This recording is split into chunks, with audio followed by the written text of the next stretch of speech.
What is up, everybody? It's your girl Jada Reeds here, back with another video. And today, hold on, there you go.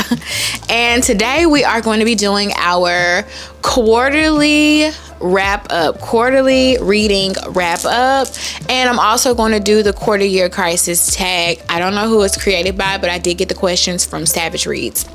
But first, if this is your first time seeing my face or knowing of my existence, my name is Diamond. I go by Jada Reads over here on this channel, and over here I like to do reading vlogs, book reviews, and everything in between. I'm gonna keep saying that I like to do book reviews because I got some book reviews on the way. Okay, I only have 2 official book reviews on this channel, but I've read so many good books this year so far, and I definitely have been behooved to make a couple of individual book reviews as well. So we do like to do book reviews also, along with reading vlogs.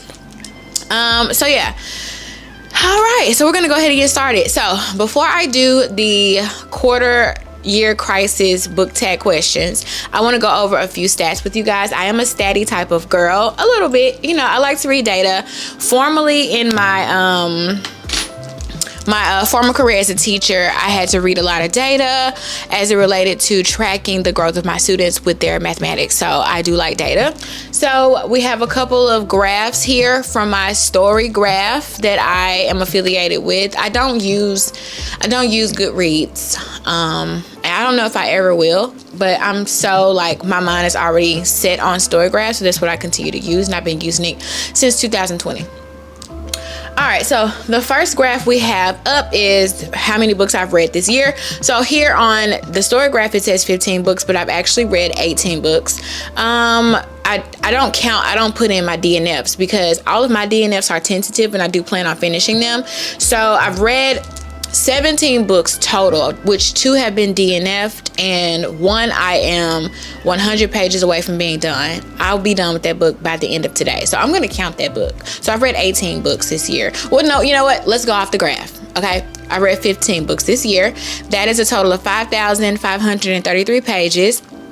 And you have the mood. So the mood that is taking over my life right now is emotional. I have read tons and tons of emotional books. I've read adventurous books, sad books, hopeful. I've read everything: dark, reflective, challenging, tense, and mysterious. So that's what my reading has been so far. Here we have the next graph, which is the pace. Hold on. Just make sure it's tracking me. So with the pace, I've read 40% medium pace books and 60% have been slow, which is so true. Next, we have page number. All right, so the bulk of the books that I am reading this year are between 300 and 499 pages. That's at 53%.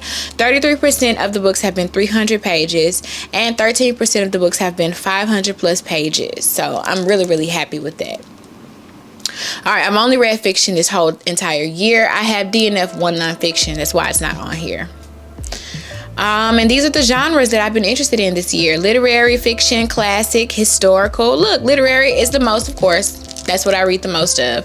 Then we have classics. I'm really proud of where classics stand right now. Historical. I love historical. Look at the fantasy coming up in the world, in my life. Magical realism. That's been some Toni Morrison. Romance, contemporary, science fiction, and horror. So your girl is dipping and dabbing in a little bit of everything this year. Okay, she's turned up. She's turned up. The next is the format, which is print. I haven't done any audiobooks except for Wolf Hall, where I read Wolf Hall alongside the text. So yeah. And the most read author right now is Toni Morrison. And it might stay like that. Well, she's my most read repetitive author of all time. Actually, I've read 5 of Toni Morrison's books. And so this year I've read 2. And the average rating for all the books that I have read have been 5 stars. So your girl is on a roll this year. No duds for real. Everything has been good. Nothing's been bad. I have not taken over. My brain has not been operating on a FOMO basis. I don't feel like I'm missing out on any new releases for real or anything everybody else is reading. I am running my race and I'm sticking to my pace, and I love it for me.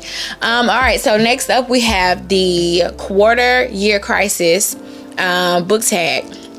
Like I said, I don't know who originally made this.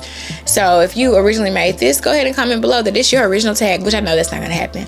But anyways, I got my questions from Savage Reads, Simon over at Savage Reads, and there are 8 questions. So let's go ahead and get started. So question number 1. How many books have you read so far this year? So like I said, I've read 18 books. So 15 have been logged in Storygraph. 2 I did not log because I haven't finished them yet. The 2 that I have not finished are Panin by Vladimir Nabokov, and the other one that I started back in February is, and I have both of them here. So I didn't finish Panin yet, and I plan on finishing Panin this month. And we're still slowly taking our time with Cass, The Origins of Our Discontent by Isabel Wilkerson. You can go and watch any of my vlogs and videos from February to understand why this book is taking me so long. And it's going to continue to take me a long time for that. I don't want to get emotional about it. I don't want to really talk about it too much, but it is definitely some systemic issues and deep-rooted issues that are continuously kind of going on in the world today that just all too much is familiar with what Isabel Wilkerson is describing and explaining in The Origins of Our Discontent. So I have to take my time with that book. All right, second question. Have you already found a book you think might be a favorite? If not, what was your favorite book you read that wasn't quite a 5-star? Yes, I have. I feel like I have already found out what my favorite book or my top read of this year is going to be. And it's probably going to be Lonesome Dove by Larry McMurtry. I am obsessed with these characters. I'm obsessed with the storyline. I can't wait to read Comanche Moon, Dead Man Walk, and the last installment, I forgot the name of it. The writing in this story is phenomenal, exquisite, amazing. The characters, like I said, I feel like these are my uncles. I feel like these are my friends. I feel like, you know, I have grown up with them over the last 2 weeks. I've been reading this for 2 weeks. It's just, this book is exquisite. This book is phenomenal. This book is amazing. This is everything that literature is supposed to be. All of the feelings that I feel for this novel is everything that books have made me feel over the years. And I'm so glad that I picked it up and I've read it. It's been so rewarding for me. And yeah, it's my top read right now of 2024 for sure. And that's with 100 pages left. This thing right here, I know how to feel about it. I feel amazing about it. I'm obsessed with it. I think, and I've been contemplating tattoos. Like, I'm trying to figure out like how I want to pay homage to Lonesome Dove and to Larry McMurtry's writing. I'm thinking about what type of tattoo I want to get on me as it relates to this book and these characters. I haven't went so far as to consider that, except I have a couple of my homages to Where the Sidewalk Ends and A Lie Down in the Attic by Shel Silverstein. But as far as like country cowboy writing, storytelling like that, I've never considered a tattoo. But yeah, I think this is the one. And this is kicking my other favorite out of the way. It was kind of Western-esque. It was Medicine Walk by Richard Wagamese. Hold on, let me get it. So here, this was holding the top spot for my favorite book so far in 2024. This is Medicine Walk by Richard Wagamese. I read this at the top of the year. This book was amazing. This book made me cry. This is like along the lines of Lonesome Dove, to be honest. They're giving the same vibe, except this one it's short. Like, look, the reason why it's kicking Lonesome Dove out the water is because it's shorter than Lonesome Dove. And so Larry McMurtry is taking me on a journey, on an epic journey with these characters, and so many things are happening and intertwined and interconnected within the storylines of these characters that is making you completely fall in love over and over again with them. And then your heart is breaking also because so much is happening. Whereas here, you're on the trajectory of one path. You already know what's going to happen. It's between two people, two characters, and you know, the thing happens at the end, and then that's it. You know what I mean? So that's the only reason why Lonesome Dove is taking the top spot. But Medicine Walk was a top contender for sure. All right, so the next question is any 1-star book or your least favorite. No, I don't have a 1-star book. Every book that I've read this year has been either a 4 or a 5-star, which I think that's great on my judgment and my mindset. And I think I'm kind of dead set on my taste in books. I kind of know what's happening for me with books, and I know what I'm gonna like. So no 1 stars. Genre read so far. So we went over the genres. We can go over them once more. My most read genre is literary fiction. Second most is classic. Third, classics and historical fiction are tied up. And then we have fantasy. So we'll say it like that. Number 5, a book that surprised you. I don't know. Everyone said Lonesome Dove was going to be good, so I expected that. So I wasn't quite surprised. I'll have to say Circe. Circe by Madeline Miller definitely surprised me. I didn't think I would like it as much as I did. And I don't know why, because I absolutely loved her. I think that was her first book, The Song of Achilles. But I don't know. I definitely fell in love with Circe, and I really enjoyed reading that. That reading experience is memorable. And if you want to know what I felt about it, I do have a reading blog, so I'll link it above. So it was very surprising. Number 6. What's a book that came out in 2023 that you want to read that you haven't read yet? I got it right here. Like I said, sometimes I buy books used. I buy most of my books secondhand, but sometimes I gotta buy them brand new, child. So we have The Rachel Incident by Caroline O'Donoghue. This came out in June 2023, and it had rave reviews. Everyone loves this book. It's very surprising. I kind of feel like I know what's gonna happen in it, but let's go ahead and read the jacket really quick.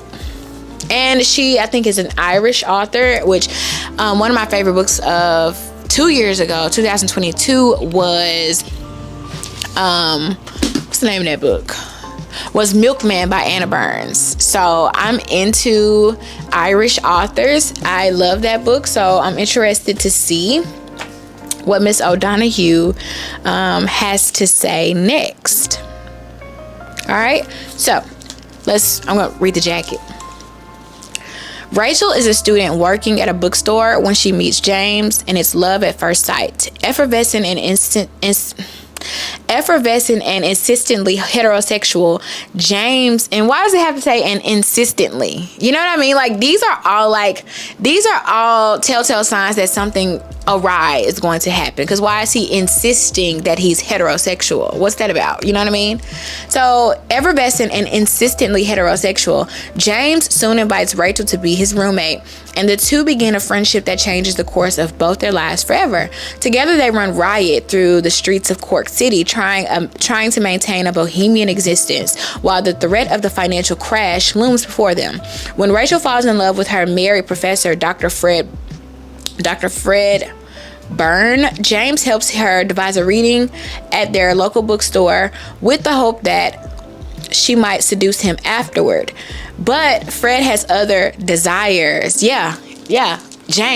Fred wants James. How much you want to bet? So begins a series of secrets and compromises that intertwine the fates of James, Rachel, Fred, and Fred's glamorous, well-connected bourgeois wife. Aching with unrequited love, shot through with delicious, sparkling humor. The Rachel Incident is a triumph. See, I know.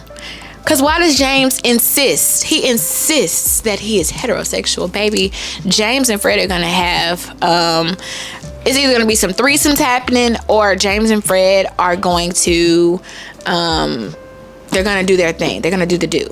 I haven't seen any reviews like that that's actually telling me what happens. I'm just guessing for myself, but I'm definitely intrigued by the Rachel Incident, and I will read it sometime this year. I don't know when, but I'm gonna read it sometime this year. All right, last question. No, 2 questions left. So number 7, one goal you made that you are succeeding in. One of my main goals for the year was to keep this channel going, to upload and keep this channel going and to consistently show up as my authentic self. And I have been doing that. All of the talking, I have been talking so much. I've gotten off of this high horse of thinking that I need to be one way. I made a short back in January. I think it was January, and I cringed at that short because I was like, I'm not being myself, because I felt like I needed to be one way, because my channel started to like really take off after I uploaded my favorite books of last year. And so I was like, oh my gosh, people must like what I think or what I have to say, so let me start uploading these shorts and da da da da. And that's one short I could not stand. And I was like, I'm going to delete this. I don't like this. And so I deleted it, and I was like, just keep on being who you are and being yourself. And people are going to subscribe to you that fuck with that. You know what I mean? If they don't like you, then that's fine. If they're not liking your personality or how country you are, because I know I'm a country bitch. All right. If they don't like that, then they won't subscribe. And if they do, they do. So that's been one of my main goals, just continuing to keep this channel alive, share how I truly feel about the books that I'm reading, not really feeding into the BS of booktube, because there's a lot of like behind the scenes kind of like bullshit that happens, that I've recognized and I've noticed with my time being here. And like, people are really phony, you know what I'm saying? Like, but I'm so grateful and lucky that whoever has truly gravitated towards me and who likes my channel and the way that I express myself and the way that I talk about books, I'm excited and I'm happy that you guys are here. And I look at that, and I look at the comments under my videos and how we talk about books with each other, and a lot of other people don't really get that. You know what I'm saying? There's something very very genuine about the connection that I feel like I'm garnering on this channel and the community that I'm building. I'm really obsessed with you guys, so much so that, like I said, even with the new journey that I'm on, and so many different facets and moving parts to my real life, my regular life, that would have someone like literally down in the dumps, not really wanting to show up on camera, not really wanting to connect, not really wanting to do the favorite hobby that they have. But I refuse to let those like minor incidents like really like dictate what I'm doing here online. And so that's one of my successes, and that's what's been happening for me here. Just keeping it moving, keeping it going, and showing up for everyone who shows up for me. Everybody that watches my videos and you show up for me, just understand that I'm here planted in this seat talking to you guys about my books and the things that I'm enjoying this year. It's because y'all, like, it's a connection that we both have together. We're showing up for each other, and so I'm really happy that I've been continuing to do that. So off the soapbox now, on to the last question. Number 8, one goal you need to focus on. That's it, the same goal. The same thing that I'm succeeding in is the same goal that I have for the continuation of this year and beyond. Continuing to keep the channel alive. Continuing to show up for who's showing up for me. Not being fake and phony, you know what I mean? Not vying for attention from people who don't want to show you any. That's another thing that I noticed in the booktube community, and like, it like pains me to see certain people make videos about, possibly quitting booktube because they're not getting enough subscribers. They're not growing as fast as people that come on and make 1 or 2 videos. And I know what those girls are talking about. I know what those girls are saying, but you have to continue to run your own race. Like, God will put you exactly where you need to be as long as you continue to focus on who you are and what you're building and what you're doing over here. And a lot of times, this is unsolicited, by the way, this is unsolicited advice. A lot of times you're judging who you are as a person on who those people who are growing instantaneously as people. You can't do that. You're not the same as them. Something that they obviously have, you don't have, but what you have is also special. So you have to continue to run your own race and flow at your own pace. And sometimes it takes a little bit of self-reflection and see, like, what am I not doing that I should be doing more of? Am I really being myself? Am I coming on camera being vibrant and energetic, or am I coming on camera monotoning? And some people are still for the aesthetic also. So you have to honestly understand that being who you are, whatever aesthetic you fall under, even whatever ethnicity you fall under, some people are just not going to watch you because this world is still centered on this idea right here. the world that we live in is still this, all right? Is this racial, caste, class, ethnicity? All of those things are deeply rooted and embedded in us, and it's gonna take so much undoing that you can't help. You don't need to help but do anything but focus on you. Just focus on you, and God will provide, and He'll make that way for you. But you have to also want those things for yourself, and you have to stop comparing yourself to other people. That's one thing that I never do. And I know that that's like, girl, whatever.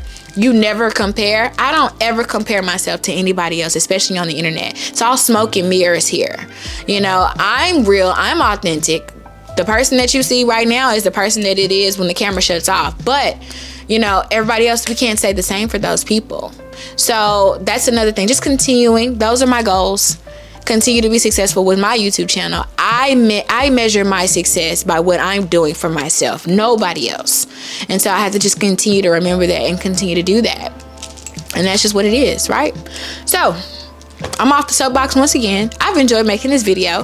Thank you guys so much for being here to the end, for subscribing to my channel, for enjoying the videos that I'm making for you, for talking to me in the comments, for being here. I got 1,000 subscribers, and I'm happy as hell about it. All right. And so yeah, we're gonna keep it moving, keep it going. So yeah, with that being said, I'll see you guys in the next upload. Thank you so much for watching. Deuces.